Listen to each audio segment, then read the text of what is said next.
A few days ago, we learned that Eternity Code's official North American release date is June 5th, which is really delayed. Now, I know that some channels already just bought the set from Europe and then had it shipped to them.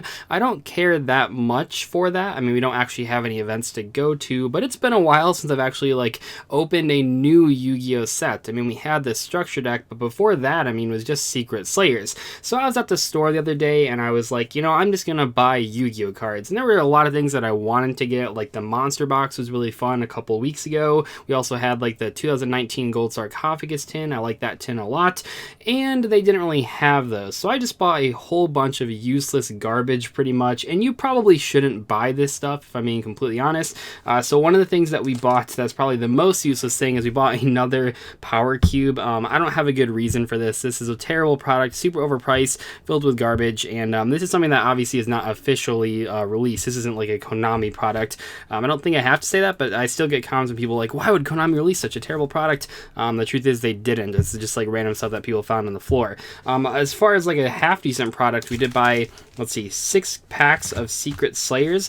Pretty fun product here. We've opened a lot of it on the channel already, like a box and some extra packs. What's funny is that the last time that we opened Secret Slayers, we pulled Researcher, and I didn't actually know how expensive it was, which is pretty silly, so I actually have one of those. Still have not pulled the Golden Lord itself. That card is super short printed, currently sitting at $100. So these are the Yu-Gi-Oh products I bought, and then just for fun, we'll do this at the very end, but I also bought this Marvel mystery power box, which doesn't even say Marvel officially. I'm not sure if they can't use that. I have no idea what's in here. It seems kind of heavy, so there might be a figure or something. We'll open that at the very end. So for this one though, we'll go through, we'll open the power cube, we'll open the Secret Slayers packs, we'll take a look at what we got. I think I opened one of these power cubes a little while ago, and gosh, these cubes are they're so bad, you guys. I mean, there's some good mystery power box products. There's some the monster box that actually are really good in terms of value, but this is one of the worst ones because the promises, they are empty. So we see every cube includes 1 legacy pack, 2 booster packs, 5 rare cards, and 55 common cards, which all they technically are in there, but man, they're just so bad, so not valuable that it just makes it really rough. At least they stopped putting battle packs in here. So we have, let's see, Extreme Force, Raging Tempest, and then our legacy pack is the very first Yu-Gi-Oh pack, Blue Eyes White Dragon, the Legend of Blue Eyes White Dragon, I should say. Obviously not the original version. It's the Legendary Collection 1 version, but still pretty cool. We can see here we got some of our rares on the side. They used to put a couple of those. I think they put the 2 on the side. They used to put them facing outward to get you really excited to pull some great cards. Not so much anymore. So this pack here, this pile of cards, usually isn't very good. We have Subterra Nemesis Defender, Spiral Mission, Recapture, Reproducus. I mean, that's a pretty good card. Renewal of the World, and Blooming of the Darkest Rose. So you can see here, they do actually include rares, thank God. I mean, that's cool, but they used to say that they included hollows, but I think it created a lot of problems with including shatter foils and those not actually being hollows. For the comments, let's go through pretty quick. Oh, nice Volcanic Shell. Probably just go through here pretty quick. We got some Cyber Dragon cards. We got a banned card. What language is this? Oh, Spanish Gofu. Don't see a lot of foreign cards. Actually, some of these, hold on, these Cyber Dragon cards, aren't these kind of pricey? Maybe not. They're just commons. I feel like some of these Cyber Dragon cards though, because they're from the legendary decks, these are actually kind of pricey, but probably not the commons here. That's kind of interesting though. Magic Planter, fun card there.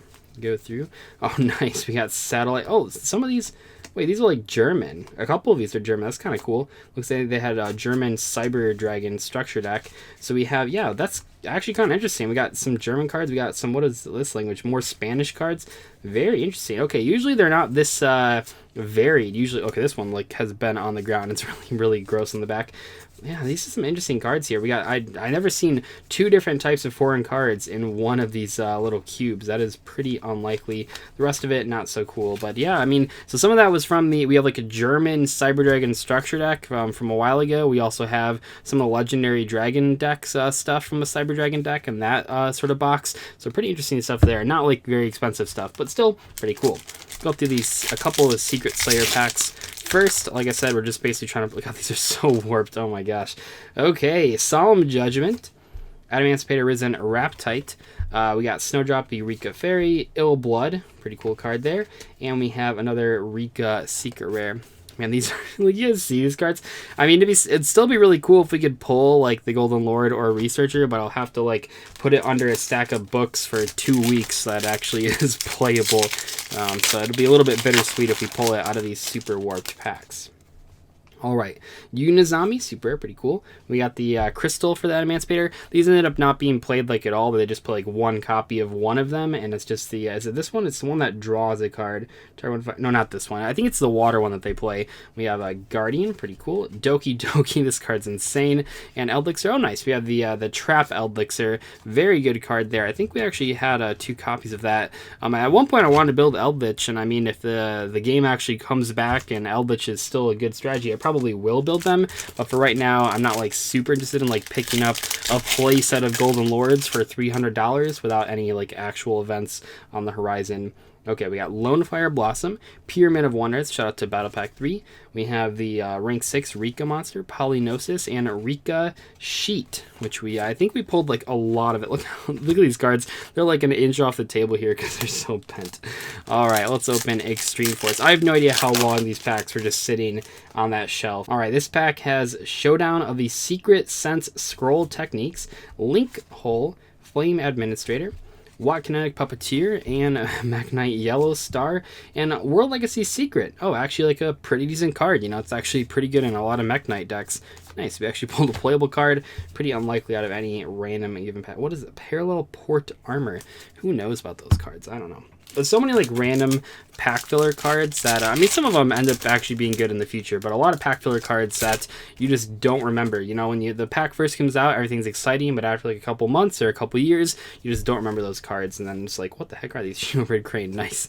Okay, Spiritual Beast Tamer Winda. Well, it's Ritual Beast Player. Oh, nice. Spygal Missy, the card that would be insanely overpowered if one letter was changed. If this was a Spy Roll monster instead of a Spygal monster, this thing would be ridiculously overpowered. But I guess Konami thought that would be too good that way, so they made it a Spygal, which isn't even like an archetype. It's just like a subset of Spiral monsters, but that can't use any of their real support. Probably for the best though, considering that Spiral basically had like 2 different tier 0 formats and several tier 1 formats. It's probably for the best that this card was not a Spiral monster. Alright, more Secret Slayers here. We got that thing, Resonance, Polynosis, okay, Rika Tranquility. And we have, oh nice, Dragite, which I believe is short printed, not very expensive anymore. It's really hard for like extra deck monster one-ofs out of these sets to be like really expensive. When you think a lot of the short printed cards from these type of sets, like Secret Slayers and stuff, usually the 3 of cards that are in main decks are the ones that are really expensive when they're short printed, like Necros of Brionic, like Engage and Sky Strikers, and obviously Eldritch the Golden Lord and Researcher are all 3 ofs in their respective archetypes. Black Dragon. This card probably will get banned on the next ban list that comes out. I would not be surprised at all. Elixir of White Destiny there. Not the Elixir that's hard to pull. I believe that Black Awakening is the one that's really difficult to actually pull, which is probably why we have not pulled a single copy in all of the Secret Slayers packs that we've opened. We have the Dragite Crystal, which is the one that I believe is played, Galaxy Cyclone, Kawakimaru Sandman, Block Dragon again, and Adamance. What the heck is... Okay, I've tribute any number of Adamance Spirit monsters and target one card in the field equal to the number +1. Destroy them. Not a bad card, but not a played card. Yeah, it's weird to think that Block Dragon, you know, a card that was released to help support, you know, a really under-supported type, Rocks, actually ended up being like super competitively viable and way too broken for the Yu-Gi-Oh! Modern metagame out there.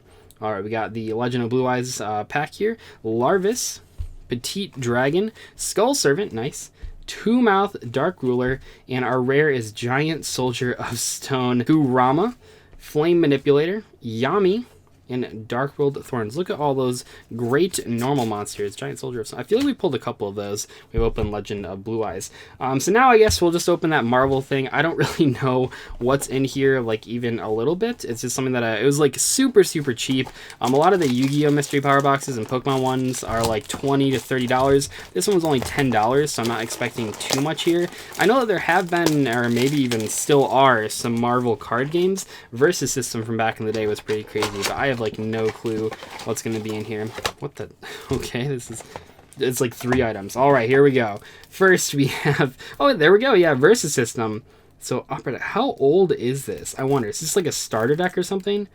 Yeah, this is like a Versus System starter deck, but just judging by the appearance, I feel like this probably was included in like a bigger product, because this doesn't look like something that you would actually put on a shelf and sell. I mean, maybe. I mean, it has like the hang up thing, but it just looks so silly. It looks like a deck of playing cards. That's pretty funny. And then what else we got here? We have Marvel Annual 2018-2019 Collect Rookie Heroes 4 cards per pack. This feels really thick for 4 cards. Oh, we got a couple more packs. Okay, so this one was the same thing. And then we have Marvel Civil War, well, Captain America Civil War. So is this one... This looks like MCU, but I don't think this one is. I think this one's more based on like comics. Anyway, we'll open them up and see what happens. I have like no clue what's going on here. All right, let's see. So we have Iceman. Okay, these are like crazy looking.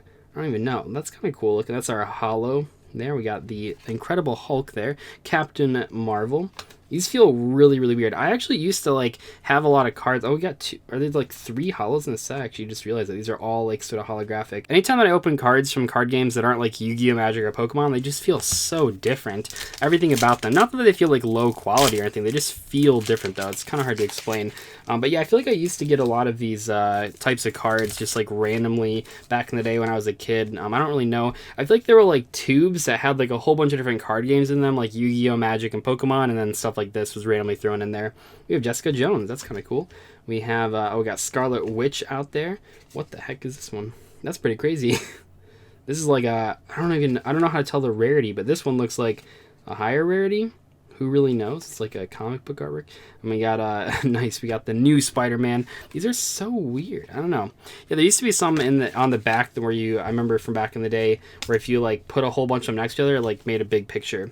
I'm not really sure like how to tell which ones are rare cards and which cards are not rare cards. They all seem at least a little bit holographic, so it's kind of hard to tell. All right, Captain America Civil War. Like, what would... Only in Walmart. Wow, I bought this in a Meijer. Imagine that. Like, what context would this even be released under? Like, I don't know. There's, like, so many weird card games. It's like a Fortnite card game. Once again, you just kind of collect the cards. Okay, this one's, like, definitely MCU, I think. Definitely, I think. Okay, maybe? I don't know, because that's, like, Ant-Man, but he's on, like... Yeah, I guess so. Yeah, there's War Machine. And we got... Oh, yeah, okay, this is MCU. They're, like, drawings, though. This is our holo. By the way, pretty cool looking, actually. Pretty crazy Ant-Man there. What do we got in the back? I don't know. I guess people that run the PR teams or marketing teams for these movies say, you know what, we can just put out like a card game, easy peasy, make some money off people that don't know what they're buying, kind of like me. And yeah, but anyway, hopefully you guys enjoyed today's opening here. I just wanted to open some Yu-Gi-Oh cards. Definitely expect when Eternity Code does eventually come out in early June, on June 5th, that I will buy at least 1, maybe even 2 boxes, just because I just want to like feel new Yu-Gi-Oh cards. You know, we've opened a lot of Secret Slayers, we've opened a lot of older packs recently, but I just want to open some new Yu-Gi-Oh packs, but we won't be able to do that until early June. I'll see you guys later though. Thank you so much for watching. Goodbye.